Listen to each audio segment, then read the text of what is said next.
In recent times, since Carl's discovered that the physical world exists, you can have nutrient forcing and salinity. So for about 10 years he told me I was an idiot for ever thinking about the physical world, or in vertical resolution, 2D world's enough. And then recently, probably the last couple of years, he's discovered salinity and temperature and the 3D world. So that's come into EWE.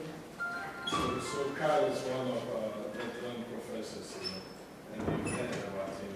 If you can deal with Carl, you can deal with it in a professional, It's very good, very visible stuff. It's amazing.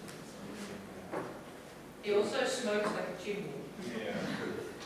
But also runs. It's the oddest combination of individual I've ever been. He's a local, lovely man, but very unique. He's been teaching for 42 years at UBC. He finished his PhD about 24 years and became a professor there. So. When I first met Carl, I'd never met him before. I was being sent there by my supervisor who had been one of his students. And it was a Sunday, and I knew he was in there, but all the doors were locked. So I walked around the outside of the building until I found one of the cigarette butts under the window, knocked on it and said, "Carl?" And you were right, yeah. He saw him retire when they put him in a building that he couldn't smoke in, but he hasn't done that yet. So basically with Ecosim, you take the same, EcoPath is your initial condition for Ecosim. So it's pretty much all the same terms. You don't have to add any other initial conditions. EcoPath effectively are the initial conditions. It just makes it time dynamic. So how does it change through time? So you've still got the growth due to eating, minus the predation plus immigration, and then any of the other kind of mortalities or immigration. So probably, again, if we think about the controversies that have surrounded EcoPath with Ecosim, what's called the vulnerability term, which is how the time dynamic diet works, is probably the hottest parameter that had any kind of discussion in the ecological world. Because basically it wasn't something, it's actually true now for a lot of end-to-end models. The key part is the diet connection, and you can never directly measure them. So we have the same issue in the mantis. It's a slightly different concept, but it's quite closely related. Now, it dictates how much bottom-up versus top-down control there is in any one feeding interaction. Now, there's lots of shortcuts on how you might want to estimate what that is. But basically, sum it up, if it's a very low value, that means it's bottom-up control, the environment and production is driving what's happening above. If it's a very high value, you almost lock the volterapy, a top-down control. There's some other parameters, and I'll get more into vulnerability in a minute. There's some other parameters that are important in there. One of them was the predator effect on feeding time. So you can actually say how risk-averse a species is. Is it a nervous species, or is it a species that doesn't care? So if you've got a value of 1, the animal will stop feeding as soon as there's a predator anywhere near it. So it uses some fancy maths to say how that relates to biomass, given it's a biomass pool model. But basically, the higher the value, the more timid the species is. So as the predator biomass goes up, its rate of feeding, the prey's rate of feeding drops away. Or you can have the opposite. You can have a prey that just completely ignores the predator being there. So it's not going to change its behaviour at all. But that makes it more likely to get caught and get eaten. You also have to have, you can have environmental tolerances now that we've got physical world potentially in there. And there's also how catchable the species is by the fishery.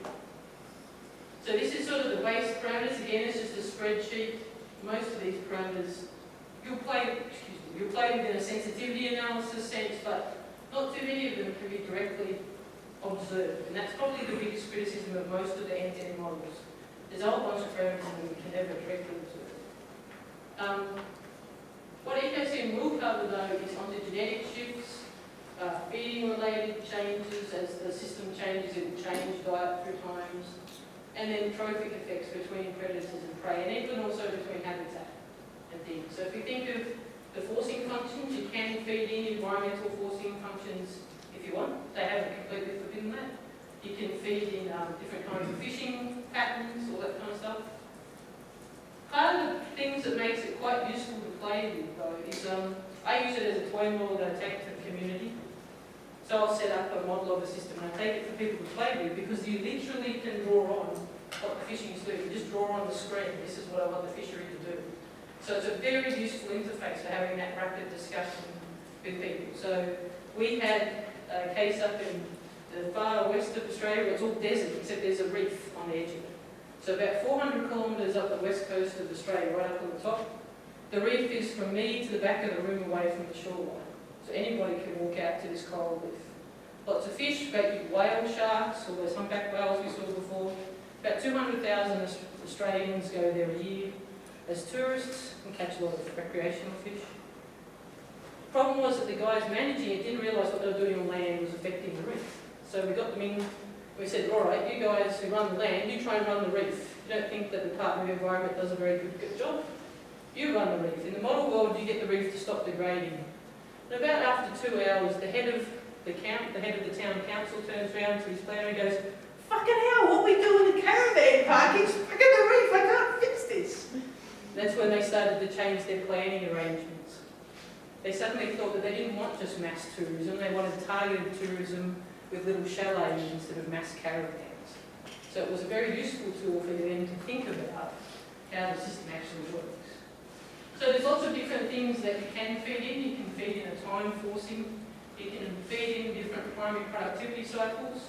So while fishing has done a lot to the world, fisheries scientists are the last people that will tell you that fisheries haven't done anything to the world. There is increasingly good evidence that at least some of what fisheries have been blamed for are equally due to productivity shifts in the ocean that we didn't understand.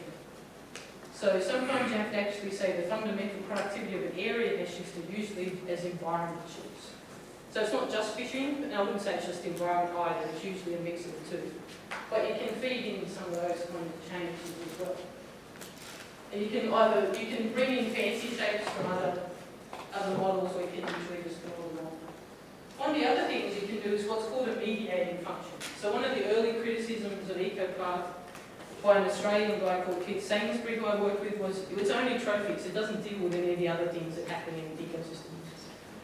So the great thing about Carl and Billy was they heard that, so overnight they went and put in an option that you could put in these other kinds of interactions. So it's one of those things that grows really rapidly.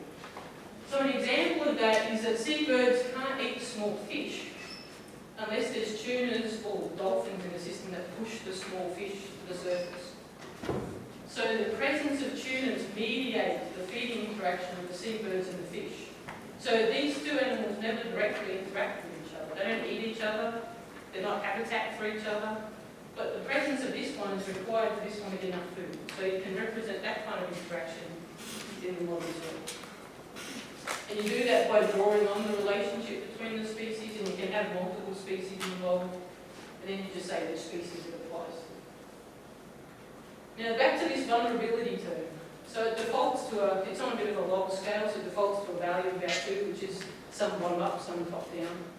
But you can, if you've got enough information, or you think you've got enough information, tailor it to individual interactions. And what it actually represents was whether you're looking at Atlantis and the way animals grow in Atlantis, or you're looking at vulnerability in Ecosim, what you're really observing is the accumulated ecological knowledge of the people who've tried to put it together. So, for instance, in Atlantis, animals don't grow in a smooth curve because as my kids grew up, I noticed that they grew in step functions. They don't grow in a smooth, they go out, and then they go up, and then they go out, and then they go up. So we didn't quite jump away having a smooth growth curve. When Carl's got 2 sons, he took one of them, he loves fishing. So Carl took his then youngest son, who's now an astrophysicist. His other son's a fighter pilot, so try never to piss him off. Basically, he took his youngest son, Will, fishing, and Will was looking over the boat edge and goes, "Look, all the little fish are hiding from the big fish in the weeds." And Carl goes, "Oh, that's the missing bit I've been trying to think of." So he actually cites Will in his paper where he explains how this works. So basically, you've got the part of the prey population that's vulnerable to the predator, and the part that's, invulnerable, that can't defend. And the vulnerability term that everybody talks about is the rate of turnover of this group, because the predator can actually only access that. So you've got this rate of turnover here, and then those other parameters I talked about, whether the prey is timid or doesn't care, that can also affect that as well. But that's sort of the key part of Ecosim. If you can understand that, then you can pretty much understand how Ecosim works. planktons terms, you've got your unavailable prey and your available prey and predator. And that's that little v there, the littlest v, is what's caused all the hassle. Once you can come to terms with that though, basically what you do is you can literally draw on what happens to fishing through time, and you can see what happens to the biomass. If you've got environmental forcing behind, obviously this will be a lot more jumpy.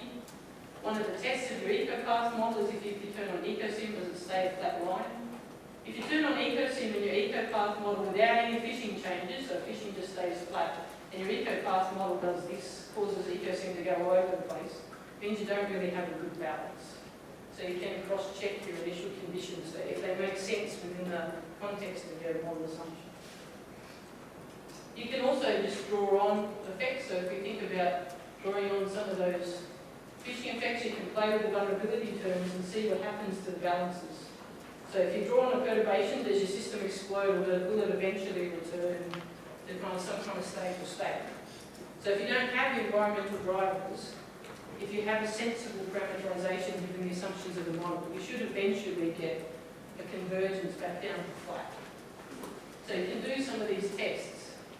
So if you whack in that, what happens at the other end? Okay, so you can also use all different kinds of past data to help you fit the data. So there is a formal fitting procedure you can use in Ecosim. So you can see if you can fit the data. So you can see for some animals or birds or things it's done a really great fit, and others it's just not getting it. And these are where there's probably a lot of environmental things happening that Ecosim just isn't included. Okay, so then you've there's some other things you can do to play with what's going on. You can also fit the data and say, see if some of these could be due to productivity shifts, which you can then load into the model as well. Okay, one of the other things you can do is, one of the fun things to do is to remove an established fishery and see how the system would change and whether that makes sense. So one of the other caveats you've got to keep in mind though with any of these models is that the same thing holds true for plankton models. If the system has enormously changed since the past, then your model can only go so far. It probably can't capture all of that change. So if you've got a model that doesn't have a droop equation in it, or the internal pools for plankton, it'll do eutrophication fine, but the same set of parameters probably won't deal with oligotrophic systems, okay? In the same sense, for instance, in North Sea, it's been fished for so long now, it's changed so much, that if you take fishing out of the North Sea models, you'll get a different system state to today, but you're highly unlikely that you're getting back to what it was 5,000 years ago, because the system has just restructured so much. You can use there's also other extras inside Ecosim. Some of that's what's called policy searches. So I don't like trying to find optimal answers, but they do have use in certain areas. And one of the tools that you can use in Ecosim is you can say, what kind of rules, if we applied them to the different parts of the fishery, would produce our objective in terms of economic return, the number of jobs, and the biomasses of the different groups. So you can change those weights. You can put 0 weights on the environment, you can trash the environment for the economy, you can kill the economy for the environment, you can try to juggle all 3. But basically, you don't have to have one policy per fleet through time. Like this example, you can have multiple different colours and see what happens if I have MPAs in the start and then a quota in the end, or different levels of fishing pressure and reality through time. How would that affect? And then you can look at instantaneous, you can look at the short-term returns and then the long-term over entire run, how well that would meet your objectives. So that's one thing you can do. You can do what we call a policy search. That can actually be really informative. There can be some, depending on what you pick here, you can find some cases where some fisheries you just shouldn't bother with because they're just really not helping at all, and it wants to put them all the way down to 0. And there can be some other unusual fisheries or new options you hadn't thought about that pops up. One of the other two, yep. If you have time, I have a few slides on that. Yep, That's really nice too, because balancing objectives and so on. Yep. So I think I've only got about 2 more slides for me, and then we can have the sheet. And then after, depending on how we're going for coffee, I don't know what time we're supposed to be on. My brain's looking something Tasmanian. We'll play with this afternoon. So basically, the other major extra you have in Ecosim is what's called management strategy evaluation. And this is a concept that I'd really love to see applied at the climate scale. It probably is starting to be applied, probably just in a different name. So the idea is that you have a representation of the world, so an part of an eco-signature ecosystem, but in the models I use, it's the physics and the animals and the people. So you have a representation of how the people use the system. And then you have a representation of how people assess the system. And this little fisheries model here doesn't have perfect information of this world. It doesn't have complete information. They have the same kinds of patch information and the same kinds of errors that we would have compared to the real world. So you're representing every part of the adaptive management process. You've got how the world functions, how we use the world, how we see the world through data, how the decisions are made, then how that feeds back through economics and social pressures. Actually, the arrow should go back up through there. How that dictates how people use the system. So that you can test how robust that whole management system is for any errors that you have along the way. So for a long time in fisheries, they just assumed if these guys here told these guys what to do, then they just do it. And if you look at all the fisheries collapses around the world, typically it was because the fishermen didn't do what the management expected. It wasn't always that the management made a bad decision. Sometimes it was just that the fishermen didn't do what they expected. So example would be in Sweden, where there's a thing called cap and trade quotas, that the fishermen get an allocation of fish and they can trade between them, and it's supposed to be a great way of giving people a sense of property rights and stewardship. And so they tried to introduce it in lots of fisheries around the world. And there was a small cod fishery in Sweden. And they brought it in there, and what happened was the fishing pressure on the cod went up instead of down. Because what they'd forgotten was that was a summer-only fishery. The guys had owned their boats for 1,000 years. They didn't want to go fishing in winter because that was disgusting. It was really just get a bit of extra food through winter. You know, you catch it in the summer and store it for winter. But when they brought in a quota, they did what made sense in Australia or North America. They want to get rid of people who aren't really fishing seriously because they could suddenly turn on later down the track. So they put in a rule that you had to fish for at least 100 days a year, you had to have a boat of a certain size, none of which matched what the people really did. So they forced them to get bigger boats and fish longer through the year just to be allowed to fish at all. So it doesn't always match what you anticipated, even with the best of intentions, if you don't set up the right incentives in the people. So by playing all of that out in the model world, you can check for that. And so that's something I'd like to see as we get truly integrated assessment models where the physics and the humans are in together. I'd love to see those kind of games played, or those kind of methods used in the climate. So what you can do inside the Ecosim is you can define your control rules. So a lot of fisheries, what they do is they say, there's sort of like a target fishing level we want to do till we get to a point where the biomass is too low, then you decline it, and if it's still too low, you shut it off. It's called a broken stick, because it's kind of shaped of a broken stick. We're not very inventive with names in the fisheries world.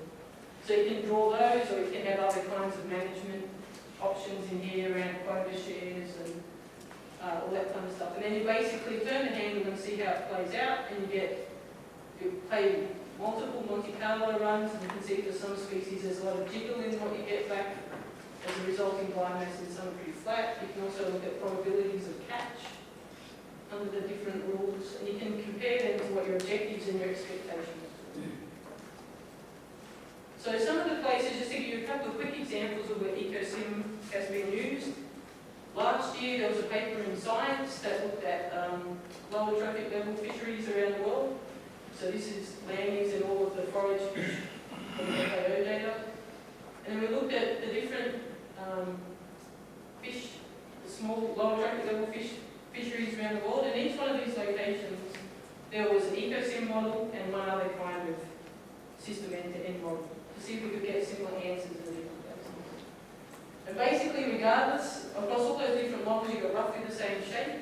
That there was this kind of, as you depleted the species, you got more, basically fished the species to extinction. There was a dome shape to how much catch you could catch. But what it was interesting was how flat it was. So really, you didn't have to fish very hard to get the maximum catch. And by being so flat, you could stay at this end, which meant there was plenty left for the predators. So you could have sustainable small pelagic fisheries. You can see though, as you deplete the species more and more, you are affecting more and more of the groups in the system. Quite more than, we just had an arbitrary number of more than 40% because it seemed to be what most Department of Environment rules around the world thought was the point where they had to start to count.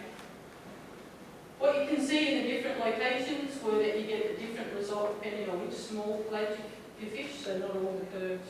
So these are the proportions up the side of the number of other groups affected.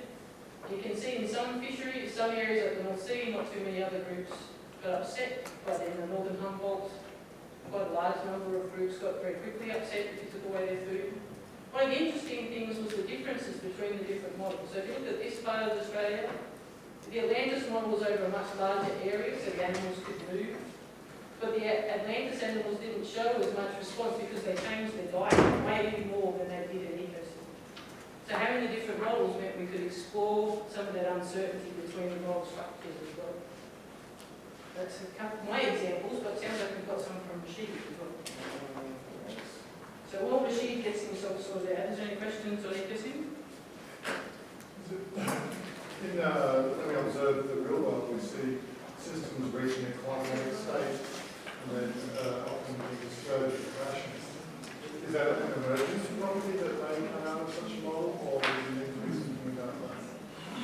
So when you're putting your model together, you want to allow for it. You don't want to hardwire it, but you want to allow for them to have alternative stages.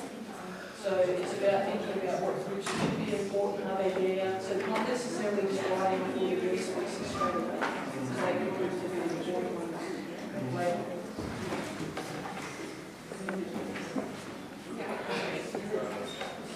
Beth, what's the response of fishing communities to this modeling approach for managing their fisheries?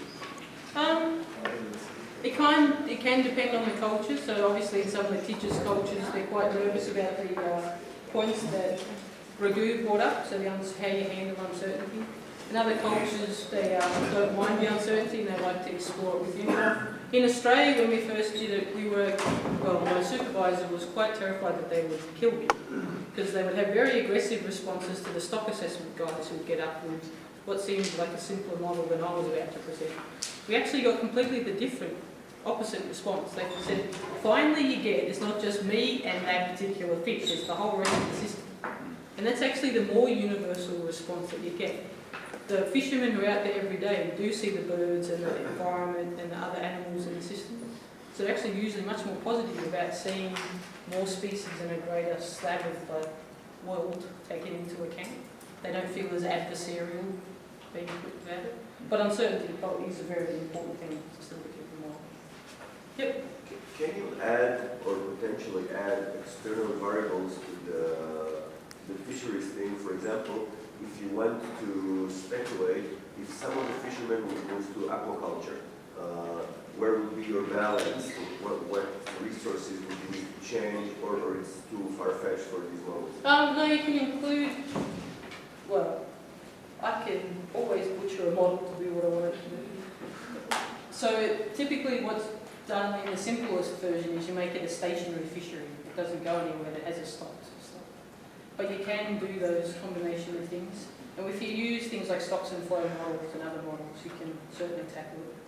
What's happening now more and more in these modelling approaches is they're starting to couple with each other. So for instance, we've just had a project finish in Australia where we had a hydrodynamic model with an embedded NPZD that we replaced the plankton and Ecosim with, or actually Ecospace that we'll play with tomorrow. And we had Ecospace for the highest trophic levels. They had a different model again for the humans on the top, so we could bring in other sectors. So you're sort of plugging and playing the bits you like out of each of the models, or the easy bits, so you get what you want. So yeah, there is the potential. It's got the technology. I don't know how many of you saw the $6 million man, there's a small child idea. We have the technology, so yeah, we can start to play. Yes, exactly. Just back to Rashid.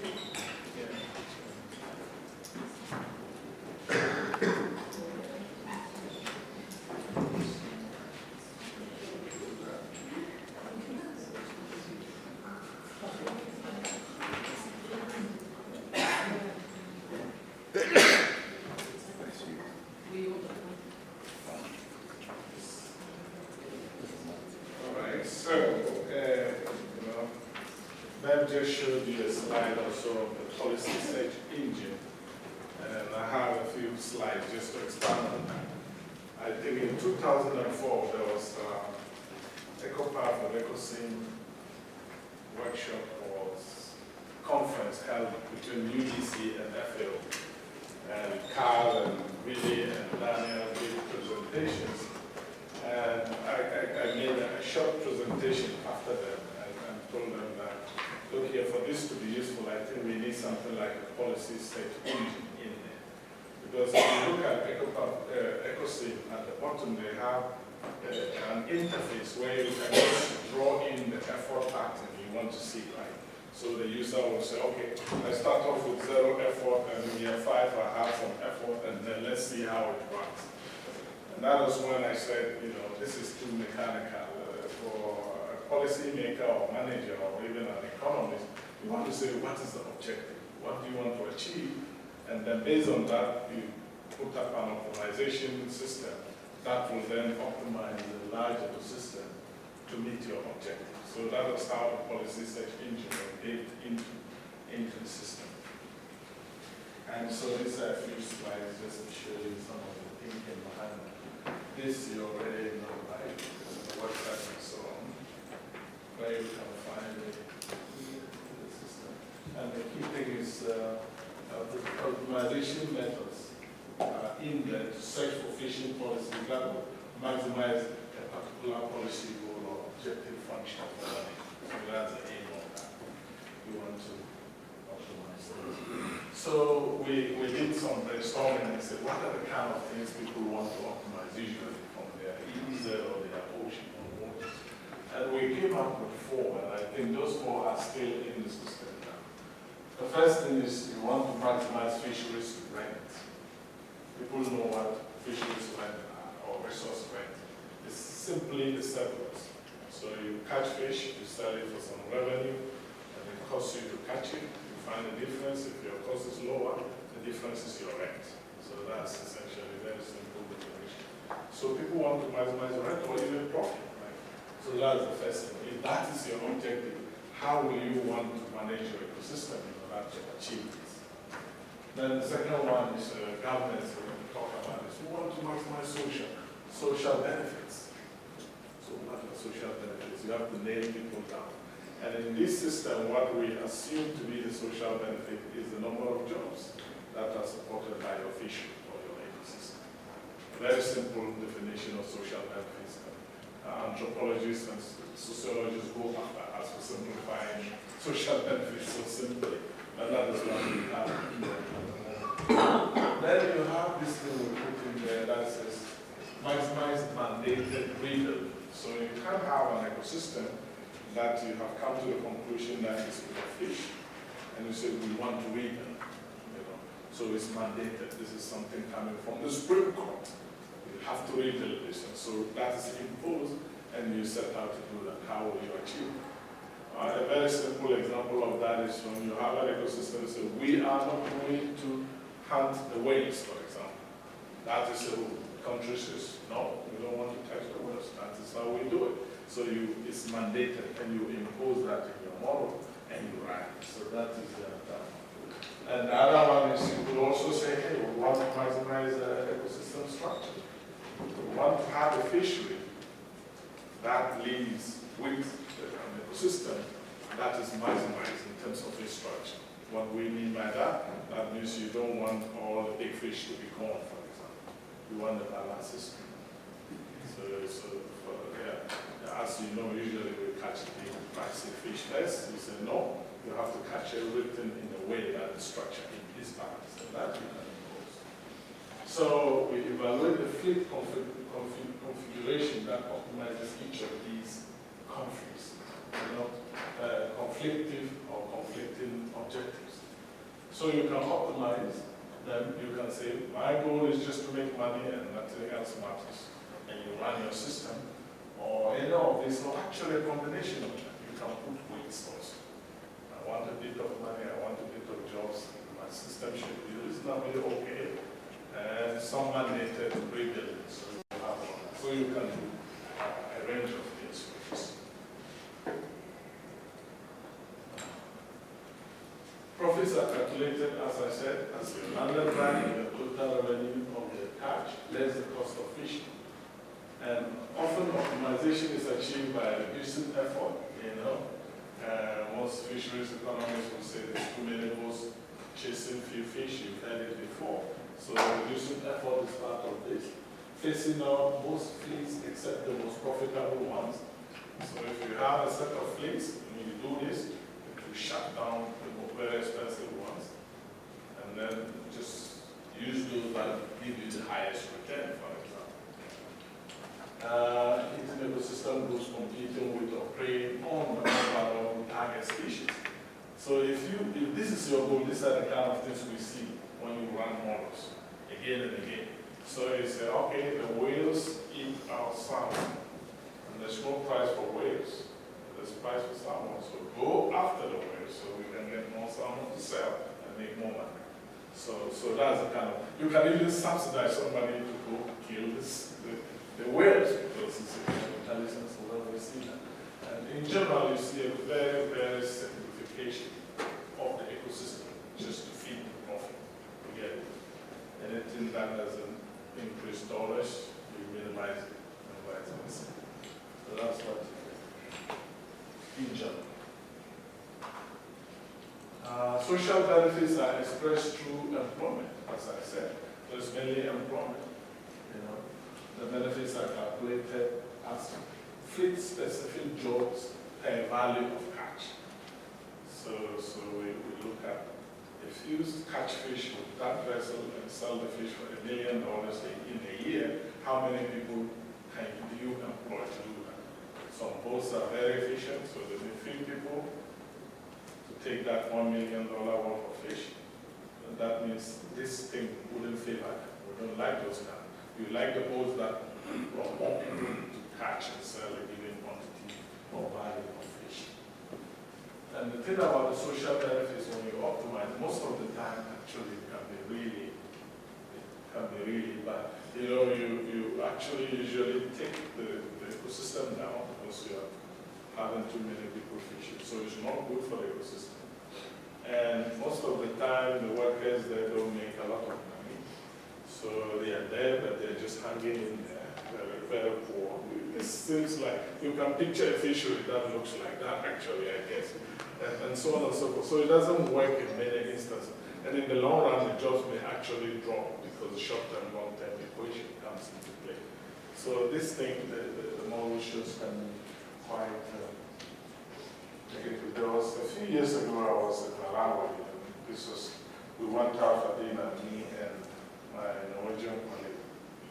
And I tell you, when we were in that restaurant, we went to the whole evening. There was just the two of us. And there were about 6 waiters, servants. I mean, maybe that's not a typical night, but that was the night. So we're there for X number of hours, and only 2 customers, there were 6 people. They were falling on us to give us spoons or to pick out whatever. And as that was going on, I was thinking of a fishery like this. That's a typical thing. So I said, now I understand why these 6 people are going to be only scratching, right, for their living. Because what we pay will not support that in a reasonable income for 6 people, right? So that's the kind of thing you see here. Maximizing jobs. Mandatory rebuilding, external pressure or legal decisions, as I described, may force policymakers to concentrate on preserving or rebuilding the population of a given species in an area. In Ecosim, you set the threshold parameters and optimize towards the fleet effort structure that will ensure this objective. So it makes sense to you. Essentially, if you have a system where whales were being hunted before, and there's a rule that you can whale again, what happens to that fleet? They have to just get out of the system. So quickly their effort becomes zero in the system, and that will have implications. So, for example, the example you gave, if the tuners, if this was something related to tuna, that will affect the birds, so they get their food, right? And then more food or less food, right? And then you know what this regulation is. So you optimize towards that. So that's my naked in the system. Maximizing the ecosystem structure. ecosystem structure definition is inspired by Fulton's description of an ecosystem, and that is mature, right? Wherein mature ecosystems are dominated by large, long-lived organisms. So this is from Fulton. So based on his theory of ecosystem maturity, this objective watches the long-lived, large marine, fishes and so on. So you want to make sure that they still remain in the system with time. You don't take them. Because when you do that, then the ecosystem is not mature according to what. So that's the basis of that. So the group-specific biomass production ratio provides a different weighting factor for the optimization of overall biomass. So, okay, you see how it works? It's mainly how many long-lived species you still have in the system. And you set up your optimization to make sure. Yeah, just change your picture sheet. Yeah. St. George has passed away. Really? Oh, yeah, Mr. George, sorry. It's gone with the wind, yes. So you know Mr. George? RSP, people said RSP is all over the world. Yes. Like he do. Some guy you don't even know people, you don't know about it, but it's important. Personality. So essentially, you do some, this optimization thing calls for the balancing the objective in the ocean. The starting values of the objective functions are each being standardized relative to their base values. So essentially, when you run this thing, what you get is a number that is related to the base value of your eco-path model, right? So if you see a number which is what, 1.2, that means, let's say the economic rent is 1.2, that means it's 50% of the static model in the beginning. So that's the way it's made to simplify and normalize things. Equal weighting is, so the default is to have equal weighting in the proceeding. You can, of course, change this weighting dependence. So in the default thing, we have all the four objectives and we put equal weighting. And that means that equal weighting means that an increase in profit of each 10% is considered to have the same value to society as a 10% increase in jobs or ecosystem structure. This is a very tough part of the whole procedure because it's putting weight. How do you count a job versus a dollar, right? And this is a challenge. Maybe that is easy actually. A job and a dollar is easy. If I know your salary, I can make that much. But how about mandatory rebuilding and a dollar for ecosystem structure? So when you put equal weight, we are saying that losing 10% of your ecosystem structure is equivalent to losing 10% of your profit, which is a huge assumption. And if you know what your own weight is, you can put it, right?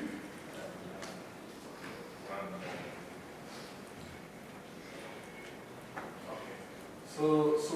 So far in this procedure, we have assumed that society serves as a sole owner of the resource. So we have a sole owner who places objectives. So then it's quite easy.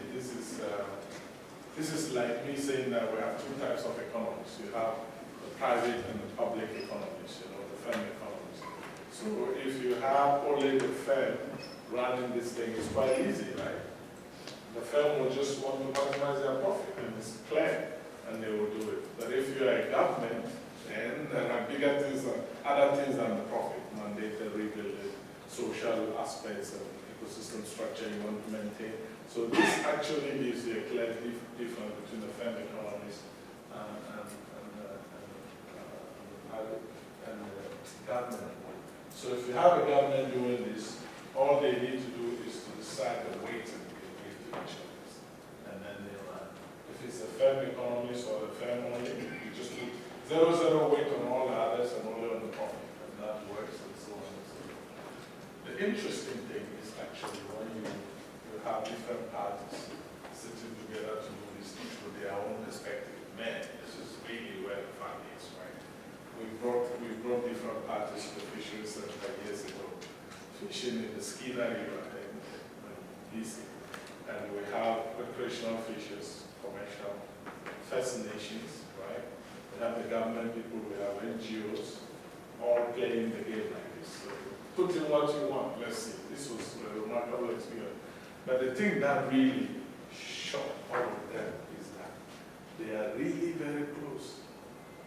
They are not as far apart as you read in the newspapers. Once you force them to put down what they really want, you know, each of them recognize that they need the fish for all this to happen. So already that takes out a lot of pressure. So they all support ecosystem structure of some sort, and so on and so forth. So I remember the recreational fisher and the commercial saying, my God, we think we are that close, you know, after seeing the numbers. So you can see a lot of interesting stuff here. And when you actually sit down and do it. And we've created something we call the IMBeR lab at our fishery center. It's room with our windows. And the walls are actually ecosystems. So we have computers around the nice table. And so the goal is to bring different parties. So the decades tell me what you want. Feed it in, then you see on the wall what happens to the system, to the jobs, to the dollars as you play the game. Based on this kind of thing. So this is how the platform looks. I don't know whether you plan to get them, but that's the platform. And if you look here, you see all the weighting systems. So we have economic value. Here, optimizing only the economics. You see all the weights of the economics. There's a role where you can play out your rate. And mandated rebuilding, what I said, depending on what you want to present, you put weights here. These are different fleet types, canoes, sailing, industrial, and industrial. This sounds like the fishery in Ghana, actually. You know, I gave a lecture for the Gulf of Guinea ecosystem. 16 countries fishing in there were at this workshop years ago. They have representatives from Nigeria, all the 16, and we played around with this. So that's where this came from. Because that's how they divide their fleets. Canoes, semi-industrial, and industrial. And this could be a job versus kind of value thing. And the environmental thing. There's the optimization system. We talked about discounting. We have the discount rate 4% a year. And this is something, intergenerational discounting. If I get time, I'll tell you a little bit about this. This is a concept I introduced actually in the literature, where you are discounting not just for you, but for future generations also. And we built it into ecosystem. So you put weight. The whole idea is that the fish you eat is your fish, but the fish your children will eat is their fish, not yours. If you bring the idea into discounting, it really changes the discounting thinking and makes it more long-term. Yeah. Put this here, you can play with the environment, get your answers are here actually. So for example, that's less than your copper starting point, close to 2%. Here there are gains of up to 40% and so on. And I think, yeah, on that, the way to you can play around. Okay? You know, for the economists and policy people, this is really fun. For Beth, the fun thing is actually with the animals and the modeling, right?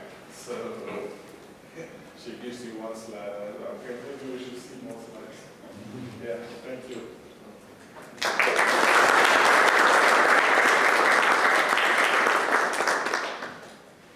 So the downside is that it's only Windows. So you're going to have to, the Mac people in the room are going to have to find the Windows friend for the rest of the afternoon. I do have those all computers that I bought from Australia, so they're all Windows, so they can be shared about. We spend the next 15 minutes just sorting out who you're going to sit with to make sure that Ecosim is installed on your computer, that you've got the fancy lagoon database that we're running yesterday. If you haven't, I've got the series today, and just get yourself sorted.